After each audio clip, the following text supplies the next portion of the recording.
नमस्कार, आज बनवणार आहे सगळ्यांच्या आवडीचे चविष्ट असे आलूचे पराठे। चला दाखवते। तर त्यासाठी इकडे उकडलेले बटाटे घेतले। बटाटे छान बारीक करून घ्यायचे।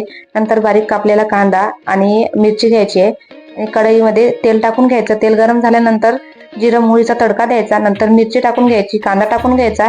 कांदा छान लाल झाल्यानंतर त्यामध्ये हळद टाकून घ्यायची। चवीनुसार लाल तिखट टाकायचं आहे, त्याने छान टेस्ट येते। आणि नंतर मग धनिया पावडर टाकायचा आहे, छान परतून घ्यायचं। आणि हे बारीक केलेला जो बटाटा आहे तो टाकून घ्यायचा आणि छान मिक्स करून घ्यायचं। आणि खूप सारी कोथिंबीर टाकायची, छान टेस्ट येते कोथिंबीरने। आणि मीठ राहिलं होतं माझ्याकडून टाकायचं, तर मी वरून टाकून घेतलं। कणिक छान मऊ मळून घ्यायची आणि हे जे मिश्रण आहे ना ते थंड होऊ द्यायचं। नंतर पराठे बनवायला घ्यायचे। एक गोळा घ्यायचा, थोडा लाटून घ्यायचा आणि मग नंतर त्यामध्ये मिश्रण भरून घ्यायचं, छान पॅक करायचं आणि हलक्या हाताने हा पराठा लाटून घ्यायचा आहे।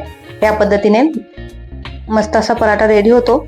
आणि नंतर तव्यावरती टाकून घ्यायचा आणि दोन्ही बाजूनी मस्त असा आलटून पलटून छान शेकून घ्यायचा आहे।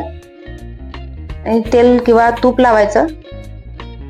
मस्त असा पराठा रेडी झाला। दह्यासोबत किंवा सॉस सोबत तुम्ही खाऊ शकता। चला तर मग व्हिडिओ आवडला असेल तर लाईक आणि चॅनलला सबस्क्राईब करायला विसरू नका। बाय।